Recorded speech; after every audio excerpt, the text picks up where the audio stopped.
Hi, my name is Melissa Payne. I'm a teacher of IB and AP biology. I've been teaching for 25 years in the classroom. Now I teach online. And in the next month and a half, what I'm going to do is put one video every single day of one of the most difficult concepts in IB and AP biology to help my students and other people around the world understand these concepts better. Today, what we're going to do is cellular respiration. So let's get started.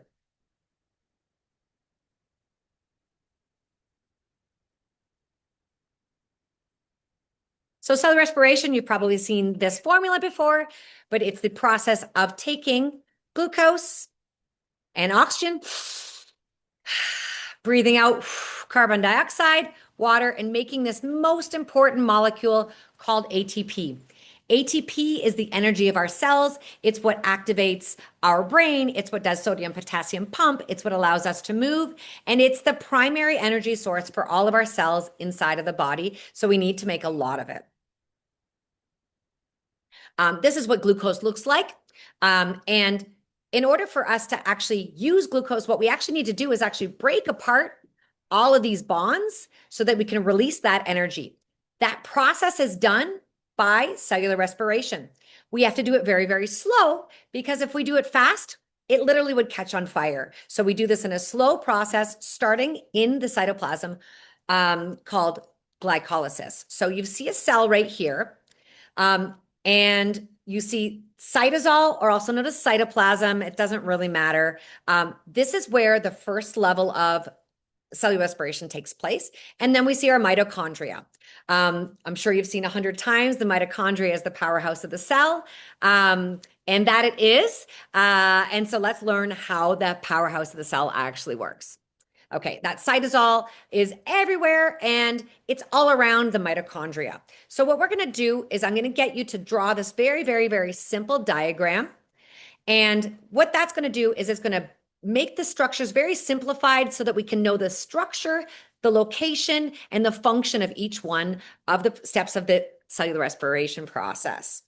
Notice how the inside of this mitochondria is really, really, really folded up. And that's done to maximize the surface to volume ratio. You've probably seen similar structures like that, for example, in the intestine, which is all wobbly and wobbly. And what that does is it allows us to get 7 meters of small intestine in our small package of a body. So let's get this written down and let's make sure you know where I'm talking about. This is, again, a simplified cell and mitochondria so that we can understand the structure and functions.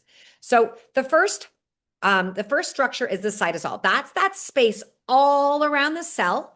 And that's where the first step is taking place. And that step is called glycolysis. You might have heard in another unit about insulin. So insulin is actually a hormone that opens up the cell so that a transporter can take the glucose from our bloodstream inside of our cell for glycolysis to happen. So glycolysis can only happen if the glucose gets inside of our cell, and that's only when we have insulin. So the term glycolysis is from the Latin, which means gluco, which is short for glucose, and then lysis, which is to cut. Lysis, anytime in biology you see that term lyse or lysis, it's to cut or break something down. So glycolysis, I'm going to take glucose and I'm going to cut it into 2. You probably have heard about this also in the photosynthesis presentation, where we have photolysis, and that's where we use our light photon to break apart a water molecule. So the glucose is going to get broken down into something called pyruvate. It gets cut into 2 half glucoses, more or less, called pyruvate. If you notice, I've written the number of carbons underneath pyruvate because it's a really good idea to count carbons as you're doing cell respiration so that you can understand the process a little bit clearer. If a carbon is cut in half, if that glucose is cut in half, those carbons are inside of the cell or inside of the mitochondria. But if we see one carbon missing, that tells us that some of that carbon has left the system and is going to be released as carbon dioxide. So when we look at glucose getting turned into 2-pyruvate, Windy. When glucose gets turned into pyruvate, what's happening is an oxidation. So oxidation is the loss of electrons. And for a biologist, it's important to understand that electrons are taken off and they'll be transferred somewhere else. Another way to think about it is just the idea of the molecules getting a little bit smaller. So anytime you're seeing a molecule get smaller, then it's going to be oxidized. If the molecule gets bigger, it's going to be reduced. Reduction is a gain of electrons. And what that's going to mean also is that the molecule is getting a little bit larger. So for example, glucose getting turned into 2-pyruvates is oxidized. I'm taking that molecule and I'm getting it smaller and I'm losing electrons. For example, if I'm recharging something, I'm building something, it's going to be a reduction. For example, if I take ADP and turn it into ATP, it's reduced and it gained electron and it got larger. So the next stage after glycolysis is called pyruvate oxidation. So where are we? We're in the middle of the mitochondria. It's the mitochondrial matrix, which is also my favorite movie. And that mitochondrial matrix, and I'm just going to look at one of these pyruvates. There's actually two, but I'm only going to look at one of these right now to simplify things, and I'll pick back up on that later. So the glucose breaks in two, goes all the way. So that glucose that was here, it's going to get cut into two, and it's going to go all the way into the center. That is where pyruvate oxidation takes place. Oxidation means to get smaller. It means a loss of electrons. And so the pyruvate is going to get smaller, and it's going to turn into a 2-carbon molecule where we lose electrons, and we're also going to lose a carbon dioxide. The next stage is the Krebs cycle. So that acetyl-CoA that I made from pyruvate oxidation, I'm going to take that acetyl-CoA and I'm going to feed that into the Krebs cycle. The Krebs cycle also occurs in the mitochondrial matrix. If there is no acetyl-CoA to feed the Krebs cycle would stop. The final step of cell respiration is on that line right here, which is the inner mitochondrial membrane. And that's where the electron transport chain occurs. And that's where the majority of energy is transferred in the process of cell respiration. That's why the mitochondria is the powerhouse of the cell. So this is a lot. And again, I find the process of cell respiration to be really, really complicated. So I'm going to take this and pare this down so we have another layer of understanding. An important thing to think about and understand are these energy carriers. So you'll hear a lot about ADP and ATP. ADP is adenosine diphosphate. And if you notice, pretty obvious, I've got 1, 2 phosphates. Di is for 2. So ADP only has 2 phosphates, and this is the uncharged or unusable. Then I see ATP, and we see 3 phosphates here. I don't know why that P is there. Oops. I've got that 3 phosphates there, and this is the charged version. This is the one that I can use for my muscles, for my brain, for focusing my eyes, for digestion. ATP is the boss of energy carriers, and we can use that right away. We're using it right now. The other one is called NAD plus and NADH. I'm not going to teach you the whole name of it because it's not important. You go ahead and look that up. But what we need to understand is that NAD plus is the uncharged version and NADH is the charged version. Now, if you're a nerd like I am about your health, you may have heard about something called NAD plus that you can take as a supplement. This is not where I tell you to go to my Amazon account, but NAD plus is actually vitamin B3. Vitamin B3 is a coenzyme that makes reactions happen. And as you get older, NAD plus depletes. And so the cell respiration can't occur if you don't have enough NAD plus. And so that's why some physicians are recommending taking NAD plus to improve your energy, and that's why vitamin B is an energy carrier. Anyway, there you go. So just a little link in real life. Okay, so what's happening is you see this NAD plus getting turned to NADH. Where's that H coming from? It's coming from the glucose. The H of the glucose is getting added to the NADH. So anytime you're seeing that, you're seeing the H from the original glucose. Matter is neither created nor destroyed. So in order to power the NAD plus, we're actually taking that H from the glucose. Now, quick question, is this being oxidized or is this being reduced? Tick, tick, tick, tick. I'm hoping you guessed reduced. So we have added electrons and we've added a hydrogen, and that made this molecule larger. So we have reduced this molecule. So my glucose lost electrons. It got oxidized. So that's the connection. You might have heard a redox reaction. Anytime something's reduced, something else got oxidized. Okay, so let's get back to this net reaction of glycolysis. This is happening in the cytoplasm. This is happening all over. And this is happening both in prokaryotes and eukaryotes. Bacteria can do this, and so can eukaryotic organisms because it doesn't take an organelle. So our cytosol is full of a bunch of enzymes that are going to make this happen.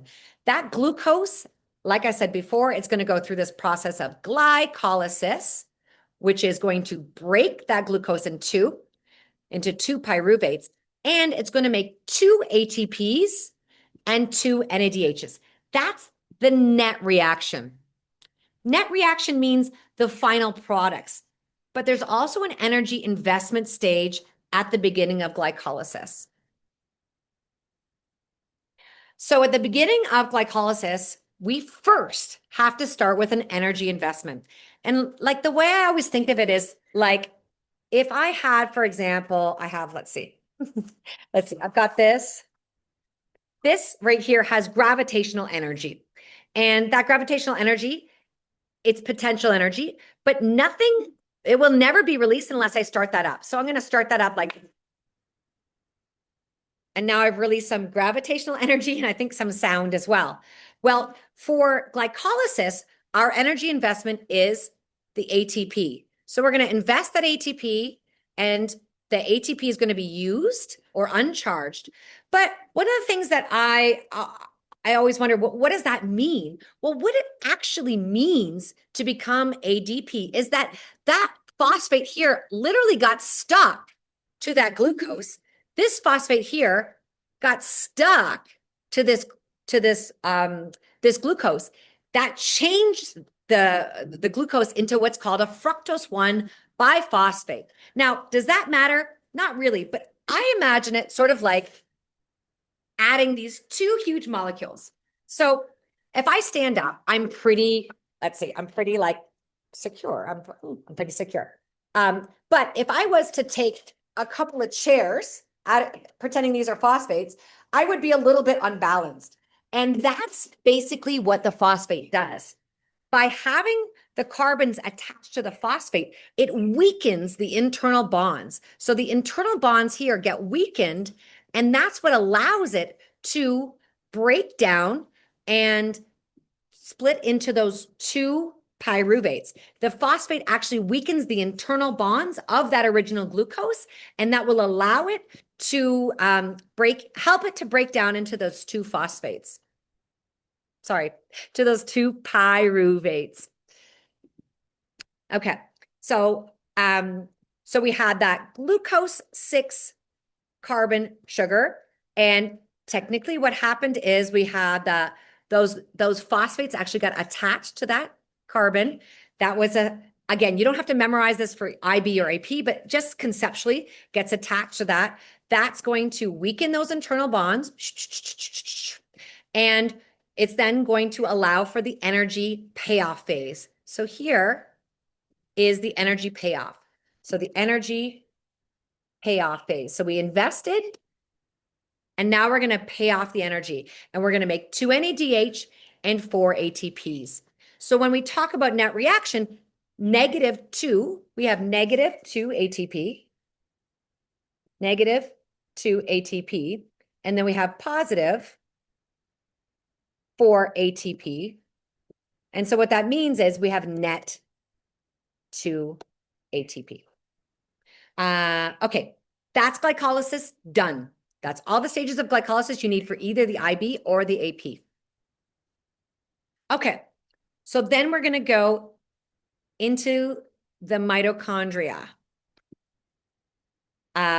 Oops, didn't see that, I hope. So we're going to go into the mitochondria, into the mitochondrial matrix. So this center part, we're going to go into the mitochondrial matrix. What I want you guys to not forget about is that there's 2 NADH from glycolysis that still exist. I'm not going to use those right away. They're just going to exist, and we're going to use them later. And that ATP I made, I'm using it already. I'm using it as I think. So the mitochondrial matrix is going to be where the pyruvate gets broken down. So pyruvate oxidation. My pyruvate's going to lose electrons now. So my pyruvate is going to lose electrons. Notice, I was a 3-carbon sugar, and now I'm a 2-carbon molecule. So that means that my carbon's been lost to this system, and it's going to be released. And that's where our first breath comes from. So our first carbon dioxide is going to come from that. So every time my pyruvate gets broken down into acetyl-CoA, one of the H's from pyruvate gets added on, and that NADH is then going to be made, and I have what's remaining is acetyl coenzyme A. That carbon dioxide is going to be released. Remember, this happens twice because there are 2 pyruvates that are produced in glycolysis. So we're going to make 2 carbon dioxides, 2 acetyl coenzyme A, and 2 NADHs. Then we're going to go into our Krebs cycle. Let's not forget that we had our 2 NADHs from glycolysis, and we made 2 NADHs from pyruvate oxidation.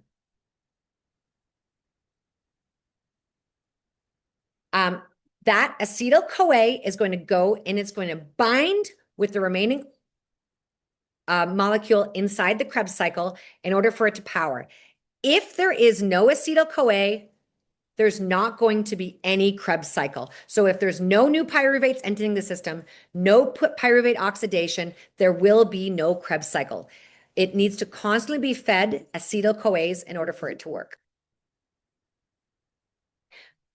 You do not need to learn all the stages of each part of the Krebs cycle. You need to learn just 3 molecules. One is acetyl-CoA.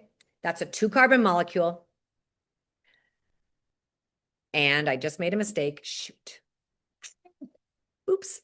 That should be a 6-carbon. Oops. Okay. So I have my 4-carbon molecule from my oxaloacetate. I've got my 2-carbon molecule from my acetyl coenzyme A, and I'm going to join them together in the citrate. So a citrate's a 6-carbon molecule, 6-carbon molecule, Miss Payne. And that 6-carbon molecule is then going to be broken down in the Krebs cycle. It's still there. That should be a 6-carbon molecule. So each time an acetyl coenzyme A joins the oxaloacetate and becomes a citrate, it's going to go through the Krebs cycle. And the Krebs cycle is going to produce these molecules. You'll recognize NADH as vitamin B3. It's an energy carrier.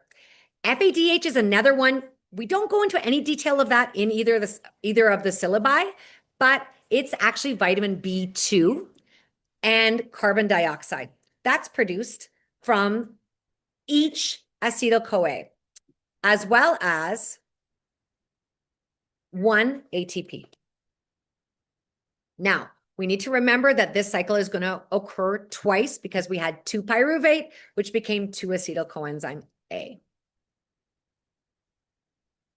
Okay, Again, happens twice because there are two pyruvate made from glycolysis. So that will then turn our product into two FADH2s, 6 NADHs, 2 CO2s, as well as 2 ATPs. Okay, so let's look at all of our energy carriers and just total them up so we get a big concept of this. So stage 1, we have 2 NADHs, 2 ATPs from glycolysis, 2 NADHs from pyruvate oxidation. We have 6 NADHs, 2 FADH2s, 2 ATPs from glycolysis. Notice I don't have CO2 in there because it's not an energy carrier. CO2 is just lost as a waste. And then altogether, these are my final totals. I've got 10 NADHs altogether. I've got 2 FADHs, and I've got 4 ATP. Those ATP are just usable right away. So they're not going to get moved into any other step, but the NADHs and FADHs are going to be used in the electron transport chain. Okay, here we are again. We're in the mitochondria, inside the inner membrane, on that membrane, on inside. So let's make a little bit of connection. Okay, so we had our carbon dioxide, we had our glucose. Our glucose molecule got broken down, but we haven't talked yet about oxygen, have we? So the final stage of cellular respiration uses oxygen, and oxygen is the final electron acceptor. So oxygen obviously is an oxidizer. It has a strong pull of electrons. So what oxygen's going to do is it's going to steal back all of the electrons from the NADH and FADH2. So let's just make that connection.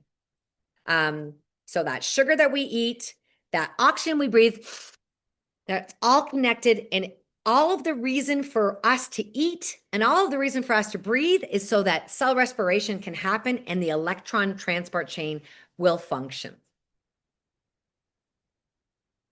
Okay, back. Okay, so that oxygen is in the inside of our mitochondria. It's one of the things that blows my mind is the idea that when we breathe in, goes into our lungs, it goes to our heart, pumped all around our body. But the only reason for us to have oxygen in our body is so that it gets to the mitochondria. It still blows my mind. Okay, so that NADH, those 10 NADHs that I got from glycolysis, that I got from pyruvate oxidation, that I got from the Krebs cycle, I'm going to build all those up and I'm going to put them into the electron transport chain. And my output is going to be around 32 ATP, way more, and 6 water.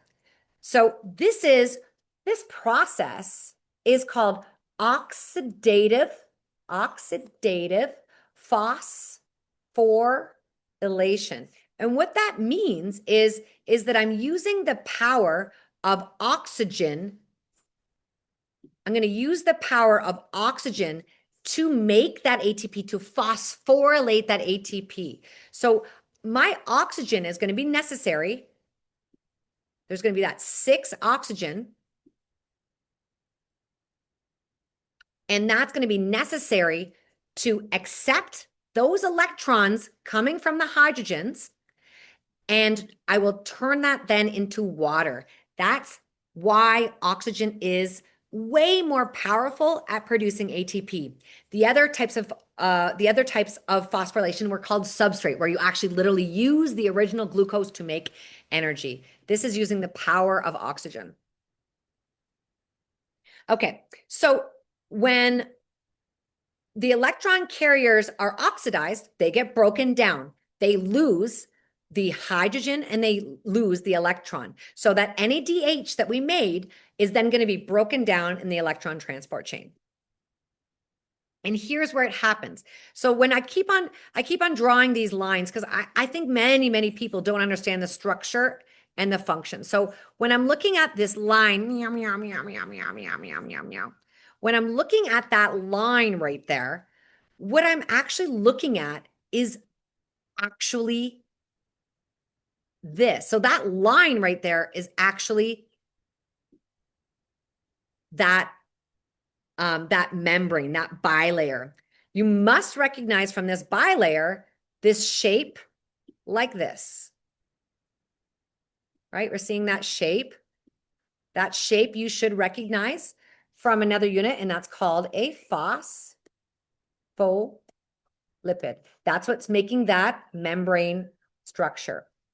The other thing that you should recognize from another unit is the protein. So you see these proteins embedded in the membrane. That's pretty familiar, I'm pretty sure. So what happens is those NADHs that we talked about, the NADHs go in, they literally have their electron taken away from them. So the electron will then go inside of here. That electron's going to go inside of here, and it's going to bounce, get carried through the cytosol Z, cytochrome C. You see that a lot on questions.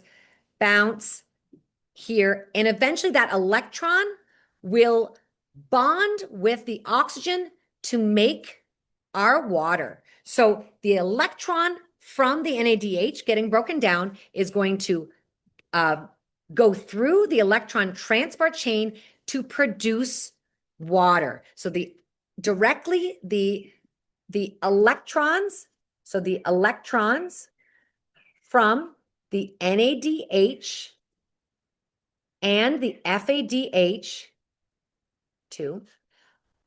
directly bond with oxygen to produce the water. The water in the electron transport chain. That's what it's actually doing. So that's the first stage. So that's how we make the water. The electron transport chain produces the water. Then their next stage is the ATP synthesis. So remember, so my electron was bounced through. The hydrogen is pumped in the intermembrane space. So again, this is the outer membrane of the mitochondria.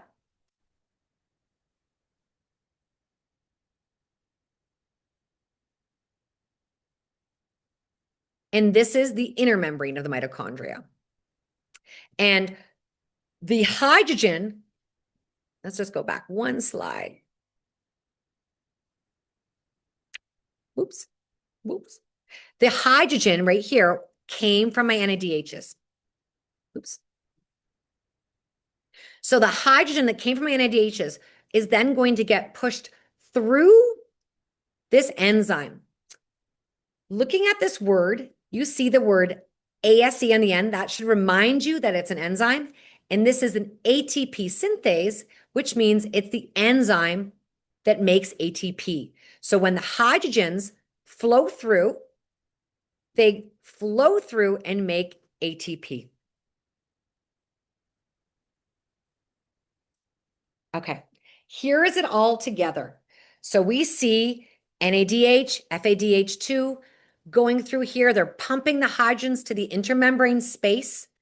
Those hydrogens are then going to build up and build up and build up, and they're going to flow through the ATP synthase and make the ATP.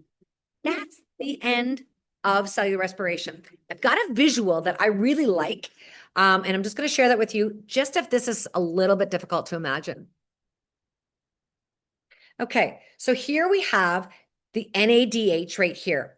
There's an embedded protein. You don't need to know the name, but that electron is going to be bounced through and the hydrogen flows all the way. So that electron's being now carried through with a protein embedded in the membrane. It's being electron transported. Again, here we have the electron being transported across, more hydrogen getting pumped through, and that's the actual mechanism of the electron transport chain. The electron is literally being transported.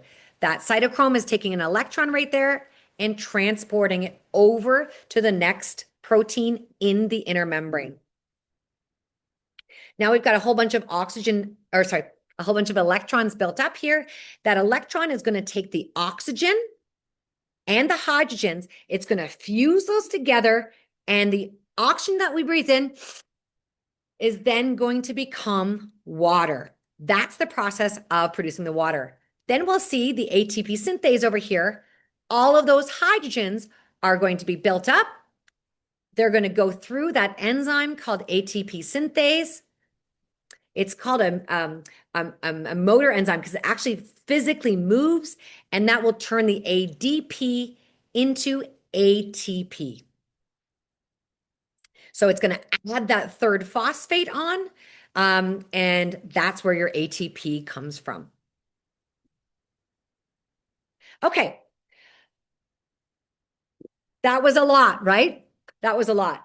So if you're working on an iPad, I might get a screen capture or draw this in your notebook, because I think it's a really good idea to go over this and make a summary of what's happening where in each part of the cell. So in your head, take some time, think about this, and then try to write down as many of these as you can possibly remember. And I've got all the answers here on the final page. I hope this really helped you with your cell respiration understanding. This is definitely one of the things that I find people have the hardest time every single year. I'm actually going to send this to some of my private clients just so that they have it. If you have any more questions, or if there's like a topic you're like, oh my God, I wish I learned about this, I don't understand this, please go ahead. My thought is I'm going to do replication tomorrow, but I'm not sure. Anyways, have a great day and thank you so much. Bye.